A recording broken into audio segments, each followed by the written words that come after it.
पर सबसे पहले नजर, जिसका प्रदेश वासियों को जानना बहुत जरूरी है।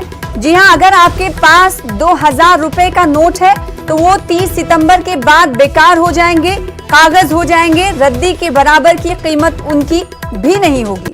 आरबीआई ने आपको बता दें कि 2000 रुपए के नोट को चलन से वापस लेने की बड़ी घोषणा की है। तो प्रदेश के वो लोग जिनके पास 2000 रुपए के नोट हो, वो फौरन, ये प्रक्रिया हालांकि 30 सितंबर 2023 को खत्म होगी, वो बैंक जा सकते हैं और 2000 रुपए के नोट को जमा करा सकते हैं या बदल सकते हैं। भारतीय रिजर्व बैंक ने बैंकों को सलाह दी है कि वो तत्काल प्रभाव से 2000 रुपए के नोट जारी करना बंद करें।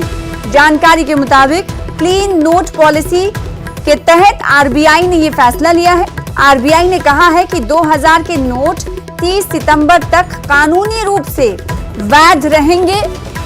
इस दौरान लोग 2000 रुपए के नोट बैंक खातों में जमा करा सकेंगे या फिर बैंक से दूसरों नोटों के साथ बदल सकेंगे। मगर ये ध्यान रखिए कि एक बार में अधिकतम 20,000 रुपए के नोट ही बदले जाएंगे। अगर किसी के पास 60,000, 70,000 या 1 लाख का 2000 रुपए का अमाउंट है तो उसमें सिर्फ और सिर्फ उनको ये करना है कि एक बार में अधिकतम 20,000 रुपए ही बदले जाएंगे। वो दोबारा कोशिश कर सकते हैं। 30 सितंबर 2023 को आखिरी तारीख मुकर्रर की है आरबीआई ने। आप इन तारीख के बीच अपने 2000 रुपए को बदल सकते हैं या फिर बैंक में जमा करा सकते हैं।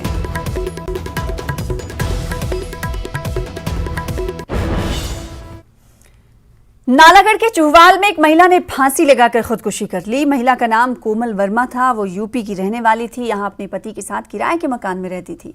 महिला के पति का कहना है कि एक युवक उसे काफी दिन से परेशान कर रहा था, जिससे तंग आकर उसने खुदकुशी कर ली। पुलिस मामले की जांच कर रही है।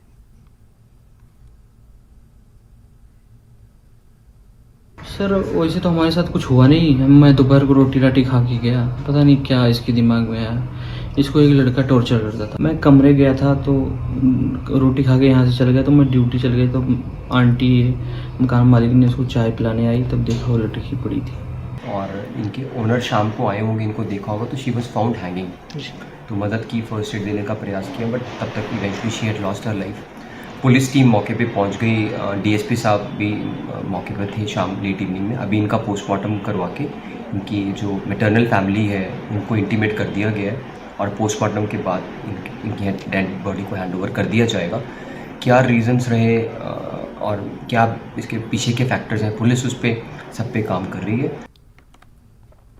उधर हमीरपुर के आड़ू में 29 साल की एक विवाहिता ने फांसी लगाकर खुदकुशी कर ली। युवती ने घर में ही फांसी लगाई। पुलिस ने मामला दर्ज कर जांच शुरू कर दिया है। ससुराल वालों के अलावा मायके वालों के भी बयान दिए गए हैं। अब तक खुदकुशी की वजह का पता नहीं चल पाया है।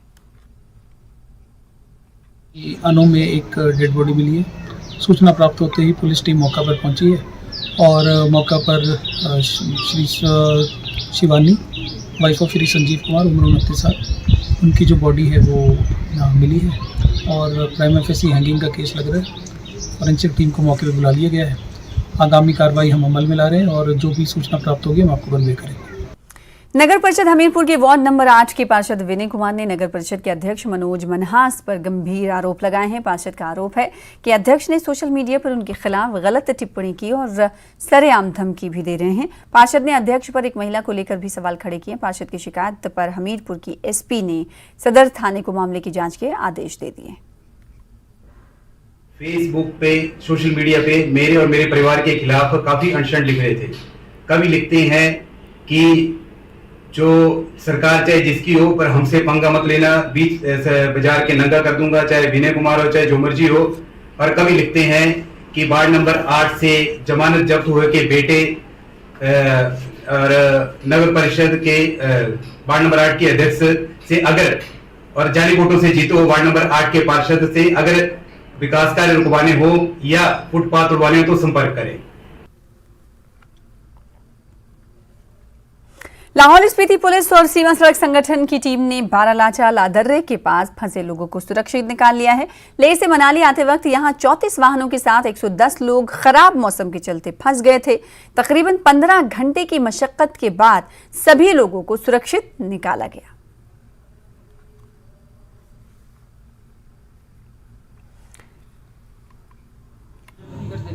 वो कर सकते हैं, लेकिन हमारी गाड़ी नहीं। खबर कुल्लू से है। कुल्लू पुलिस को नशे के खिलाफ अभियान में एक और कामयाबी मिली है। पुलिस ने भुंतर इलाके से 2 तस्करों को गिरफ्तार किया है। इनके पास से 74 ग्राम हेरोइन बरामद हुई है। एसपी साक्षी वर्मा ने बताया कि दोनों के खिलाफ एनडीपीएस एक्ट के तहत मामला दर्ज कर लिया गया है। तस्करों से पूछताछ कर इनके पूरे नेटवर्क का पता लगाया जा रहा है। चिट्टे के अगेंस्ट जो अभियान है वो जारी है और हमें पिछले 2 दिनों में काफ़ी अच्छी सक्सेस भी मिली है। हमारे काफ़ी मेन जो यहाँ पे न्यूसेंस क्रिएटर्स थे जो यहाँ पे सप्लाई कर रहे थे वो हमारे टारगेट में आए हैं और अप्रॉक्सीमेटली 74 ग्राम चिट्टा जो है लास्ट 2 डेज़ में पकड़ा गया है और 2 केसेस में ये चिट्टा पकड़ा गया और केस दर्ज हुए हैं। इसमें जो एक्यूज्ड हमारे जिनसे ये रिकवरी की गई है उसके अलावा हम लोग बैक चैनल में जाकर जहां से ये आया है जिसमें कि इंटरस्टेट रामिफिकेशंस हैं, हमें पता लगा है कि बाहर के रहने वाले भी युवक इसमें हैं, उनको भी हम इसमें गिरफ्तार करेंगे। शिमला से बीजेपी सांसद सुरेश कश्यप दून विधानसभा इलाके में 2 दिवसीय जनसंपर्क अभियान पर निकले हैं। अभियान के तहत सांसद गांव-गांव जाकर लोगों को बीजेपी सरकार की उपलब्धियां गिना रहे हैं। साथ ही प्रदेश सरकार को अपनी गारंटियां पूरी करने में नाकाम बता रहे हैं। सुरेश कश्यप ने कहा कि लोकसभा चुनाव में बीजेपी की बम्पर जीत होगी।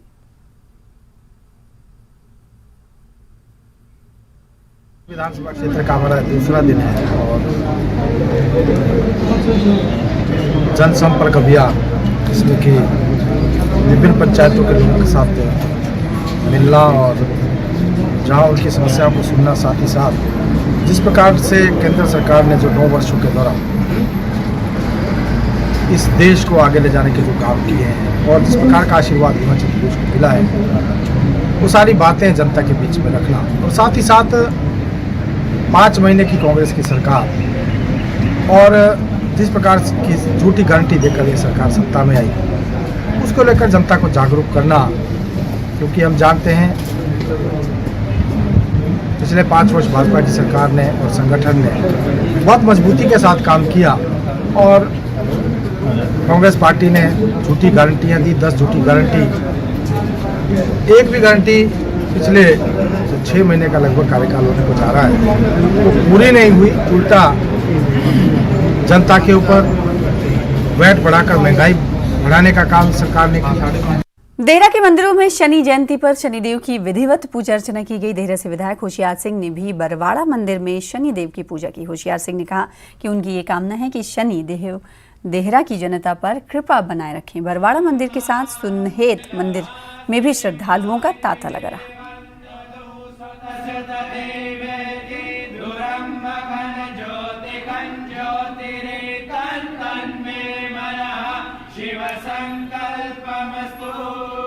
शनिदेवाय नमः। आप सभी को शनि मंदिर लाहौर समेत हिमाचल प्रदेश की तरफ से शनि जयंती की बहुत बहुत बधाई हो। आज जैसा कि आप जानते हैं कि ज्येष्ठ महीने के कृष्ण पक्ष की अमावस्या को भगवान शनिदेव का जन्म हुआ है, तो आज इसी की उपलक्ष्य पर शनि मंदिर लाहौर समेत में शनि जयंती का पर्व जो है बड़ी धूमधाम से मनाया जा रहा है। कर्नाटक सरकार के शपथ ग्रहण समारोह में शामिल होने के लिए सीएम सुक्खू बेंगलुरु रवाना हुए। शिमला से रवाना होते समय सीएम ने कहा कि वो कर्नाटक की नई सरकार से हिमाचल प्रदेश में आईटी क्षेत्र में मदद की अपील करेंगे। इसके अलावा सीएम ने खैर कटान पर सुप्रीम कोर्ट के फैसले का स्वागत करते हुए कहा कि सरकार की कोशिशों से सुप्रीम कोर्ट में जीत मिली है। सुप्रीम कोर्ट ने राज्य के 10 वन मंडलों में खैर के पेड़ की कटाई की अनुमति दे दी है, जिससे सरकार को फायदा होगा। हिमाचल में कांग्रेस पार्टी ने जीत हासिल की, अब कर्नाटका में जीत हासिल की है। इस दृष्टिकोण से कल वहाँ शपथ ग्रहण समारोह है। हमारे माननीय मुख्यमंत्री सिद्धरामैया जी और उप मुख्यमंत्री डीके शिव कुमार जी के शपथ ग्रहण समारोह में मैं अभी जा रहा हूँ और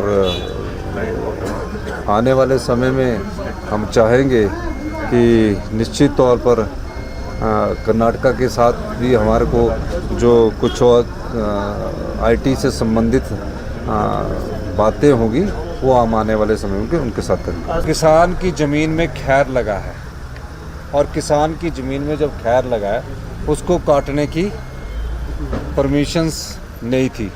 हमारी सरकार ने जो सरकारी जंगलों में भी ज़मीन थी उसको भी काटने की परमिशन नहीं थी। उसका वर्किंग प्लान बनाया, सुप्रीम कोर्ट में ये गया और उसके बाद हमारी सरकार ने अभी तक जितने भी सुप्रीम कोर्ट में केस किए उनको सबको जीता है। पिछले 5 महीने से ये बहुत बड़ी बात है। हमने शिमला डेवलपमेंट प्लान के संबंध में हाई कोर्ट में अपना पक्ष सही ढंग से रखा, हम उसमें आगे बढ़े और हमें इसमें सफलता मिली। हमने जो सड़कें, रोड्स फॉरेस्ट कॉरपोरेशन के द्वारा बनते थे वो सब सुप्रीम कोर्ट से परमिशन लेते थे, हमने उसको विड्रॉ करवाया। खैर के मामले में भी हमारी सफलता हुई, एनजीटी के मामले में भी आगे बढ़ रहे हैं। तो हमारी सरकार गवर्नेंस की तरफ विश्वास करती है। इस दृष्टि से मुझे लगता है कि आने वाले समय में हम और भी जहां हमारे कानूनी दाव पेच के हिसाब से हमारे जो केस फंसे उस दृष्टिकोण से भी हम आगे बढ़ेंगे। कांग्रेस महासचिव प्रियंका गांधी शिमला से वापस दिल्ली लौट गई हैं। वो अपने निजी दौरे पर तकरीबन हफ्ते भर पहले शिमला आई थी। इस दौरान वो शिमला के कुफरी के छराबड़ा स्थित अपने घर में रुकी थी। 13 मई को कर्नाटक के चुनाव के नतीजे वाले दिन प्रियंका गांधी शिमला में कांग्रेस कार्यकर्ताओं के साथ जश्न में भी शामिल हुई। उसी दिन वो सीएम और मंत्रियों के साथ मॉल रोड इलाके में घूमने भी निकली थी। हफ्ते भर से सोनिया गांधी भी प्रियंका गांधी के घर पर ही रुकी हुई हैं और बताया जा रहा है कि सोनिया गांधी भी कल दिल्ली वापस चली जाएंगी।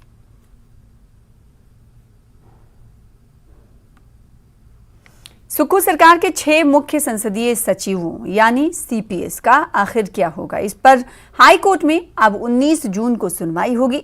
बीजेपी ने सीपीएस की नियुक्ति को तकर्रुरी को अवैध बताते हुए हाई कोर्ट में याचिका दायर की थी, जिस पर आज हाई कोर्ट के acting chief justice Trilok Chauhan की अदालत में सुनवाई हुई और अगली सुनवाई के लिए 19 जून की तारीख मुकर्रर की गई है।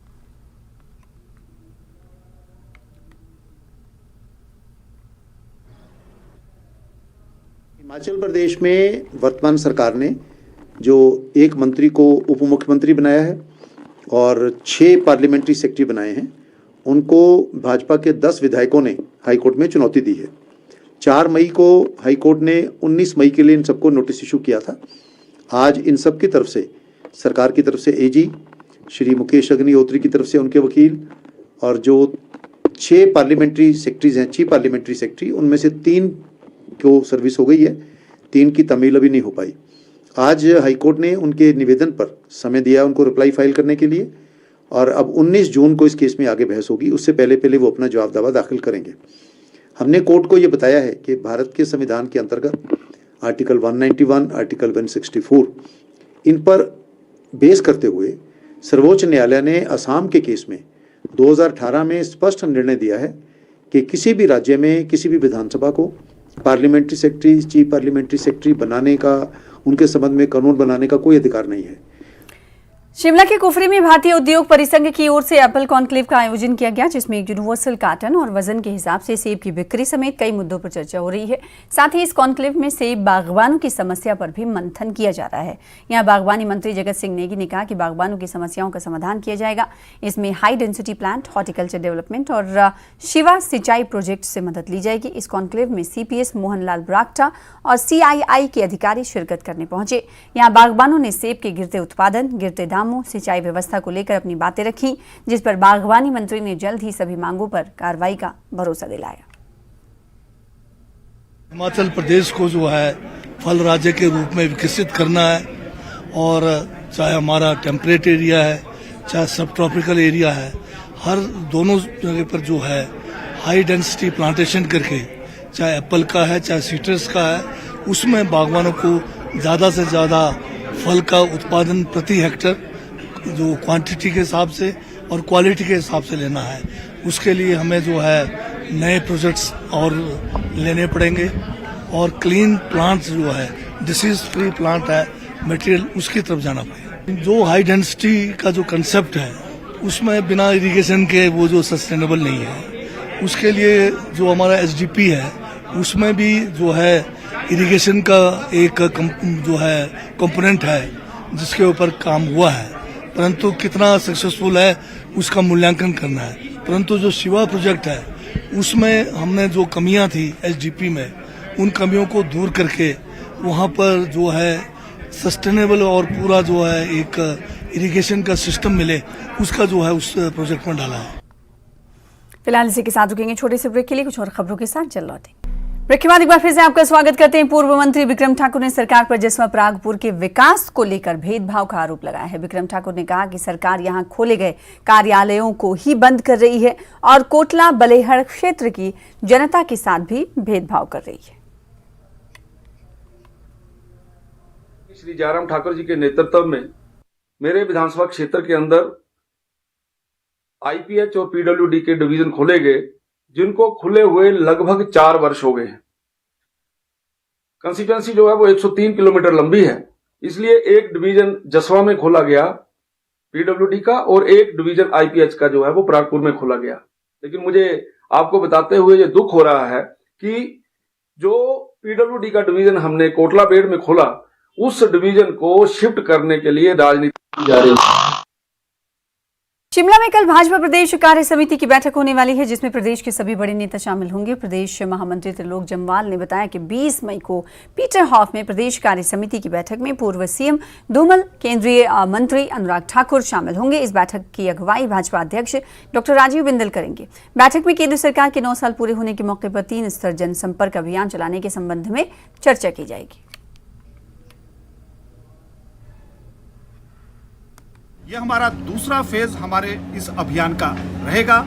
तीसरा और अंतिम फेज जो हमारा होगा, जो 22 जून से स्टार्ट होगा और 30 जून तक चलेगा, उसको हमने महासंपर्क अभियान का संज्ञा दी है। जैसे हम प्रदेश स्तर पर सम्मेलन करेंगे, उसके बाद पर हम जिला स्तर पर जाएंगे, जिला के बाद हम मंडल स्तर पर जाएंगे और मंडल के बाद हम ग्राम केंद्र, जो हमारी पार्टी की इकाई है, ग्राम केंद्र के माध्यम से बूथ तक जाएंगे और बूथ पर जो हमारा मटेरियल 9 वर्ष का होगा उसको जनता को जागरूक करने का काम करेंगे और प्रत्येक घर को, हिमाचल प्रदेश के प्रत्येक घर में संपर्क करने का प्रयास करेंगे। ये अभियान हमारा 22 जून से लेकर 30 जून तक चलेगा। हिमाचल प्रदेश स्कूल शिक्षा बोर्ड कल 12वीं का रिजल्ट जारी कर सकता है। शिक्षा बोर्ड के सचिव विशाल शर्मा ने न्यूज 18 से बातचीत में कहा कि अगर सब कुछ ठीक रहा और कोई तकनीकी परेशानी नहीं हुई तो कल 12वीं के नतीजे जारी कर दिए जाएंगे। इस साल तकरीबन 1,20,000 छात्रों ने 12वीं की परीक्षा एग्जाम्स दिए हैं, जिन्हें रिजल्ट का बेसब्री से इंतजार है। कोर्ट के निर्देश के बाद बोर्ड ने भी रिजल्ट तैयार करने में मुस्तैदी दिखाई है, क्योंकि पिछले साल रिजल्ट 18 जून को जारी हुआ था, मगर इस बार उसके 1 महीने पहले ही रिजल्ट जारी हो जाएगा। हिमाचल के 12वीं के रिजल्ट आप सबसे पहले news18 himachalpradesh.com यानी hp.com पर देख सकते हैं।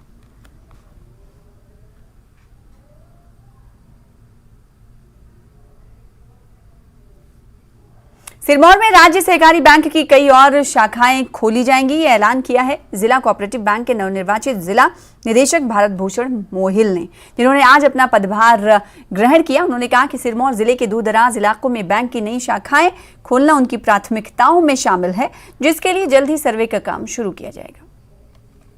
मुख्यमंत्री महोदय जी का, माननीय अपने उद्योग मंत्री जी का और स्थानीय विधायक श्री अजय सोलंकी जी का, तमाम जिला सिरमौर के जिला अध्यक्ष और तमाम मंडल अध्यक्षों का, जिनके बदौलत में और साथ में मेरे जो सबसे करीबी जिन्हें मैं कहूँगा सहकार बंधु, जिनमें से भी मेरे साथ 2 मौजूद भी है, उन सब का, सहकार बंधुओं का, कि जिनकी बदौलत आज मुझे ये सब कुछ देखने को प्राप्त हुआ है, इन सब का आभार व्यक्त करूँगा। जहाँ तक सवाल रहा हमारा बैंक से संबंधित, आपने कहा कि क्या प्राथमिकताएँ रहेगी।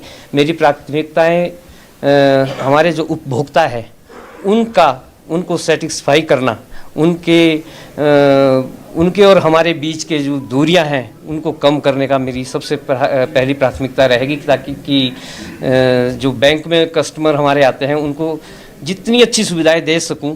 अपने कर्मचारियों को मैं इस तरह की अनुरोध करूंगा उनसे कि वो किसी भी कर्मचारी को, किसी भी उपभोक्ता को निराश होकर बैंक से ना चले जाएं। नालागढ़ के न्यू नालागढ़ कॉलोनी में चोरों का आतंक बढ़ता ही जा रहा है। चोरों ने अब फेज 2 इलाके के एक घर में घुसकर लाखों के गहने उड़ा डाले। घर की मालकिन अपनी बच्ची को स्कूल से लेने गई थी। इतनी ही देर में चोरों ने दिन दहाड़े वारदात को अंजाम दे डाला। चोरों ने घर में घुसकर अलमारी में रखे तकरीबन 2 लाख के सोने चांदी के गहने उड़ा लिए। पुलिस ने मामला दर्ज कर लिया है और जांच शुरू कर दी है, लेकिन अब लोगों का पुलिस पर से भी भरोसा उठता दिख रहा है, क्योंकि तकरीबन हर 1-2 दिन पर यहां चोर वारदातों को अंजाम देते हैं। 2 बजे के बीच में हुई है सर। मैं बेटे को लेने स्कूल गई थी। जब वापस आई तो मैंने जैसे सीढ़ियों से देखा, मेरा रूम खुला था। मैंने एंटर किया तो पूरे कपड़े नीचे पड़े थे, मेरे लॉकर से मेरा गोल्ड गायब था। मैंने गोल्ड की जो इसमें डिब्बी में रखी थी ना ज्वेलरी, मैंने वही देखा पहले, वो सारा गायब था, वो डिब्बी नहीं थी वहाँ पे। जी सर। फिर मैंने कॉल करा, फिर आधे 1 घंटे का पुलिस आई। फिर उसके बाद मेरा गोल्ड का मंगलसूत्र था, एक किट्टी सेट था, उसके साथ इयररिंग थे, एक चेन और उसमें गोल्ड का वो था लॉकेट था, और एक गोल्ड की रिंग थी और 2 नोज पिन थी और बेटी की पायलेट थी। कैश 400-500 रुपया होगा उसमें। मेरे सारे ATM कार्ड और उसका आधार कार्ड और वो पैन कार्ड वो सारा ले गए हैं।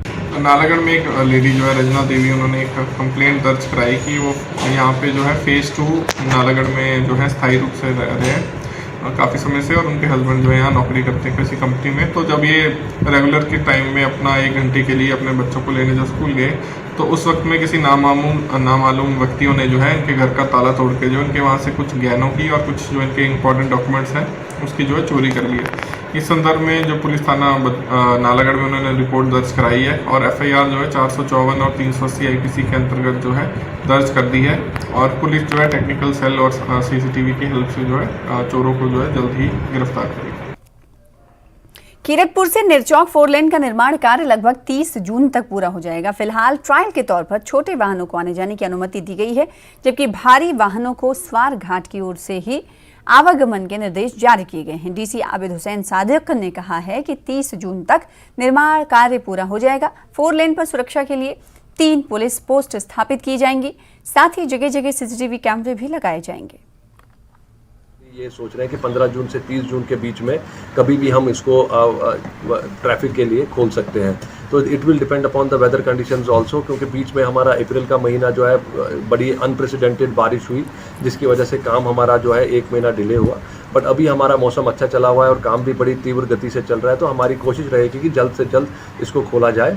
इसमें ITMS का जो एक पार्ट है, इंटीग्रेटेड ट्रैफिक मैनेजमेंट सिस्टम, ये इसका एक अटूट अंग है, प्रोजेक्ट का पार्ट है, जिसमें कैमरा लगेंगे, ओवर स्पीडिंग के लिए भी कैमरा लगेंगे। वो ऑटोमेटिकली ओवर स्पीडिंग चेक करके इस हाईवे की आज की डेट की जो मैक्सिमम लिमिट है वो 60 है, जो भी 60 से ज़्यादा जाएगा उसकी ऑटोमेटिकली चालान उसके जो है काटा जाएगा। मंडी में एक हेड कांस्टेबल की बेटी ने HAS अधिकारी बनकर अपने पिता का नाम रोशन किया है। बल विधानसभा क्षेत्र के बहना के रहने वाले हेड कांस्टेबल मुरारी लाल की पुत्री बबीता धीमान ने HAS परीक्षा में 5वां रैंक हासिल किया। उनकी इस कामयाबी पर परिवार के साथ साथ इलाके के लोगों को भी गर्व है। बबीता धीमान को फिलहाल सहायक जिला न्यायवादी का पद मिला है। उन्होंने कहा कि प्रशासनिक अधिकारी के तौर पर लोगों की समस्याओं को दूर करने की वो कोशिश करेंगी।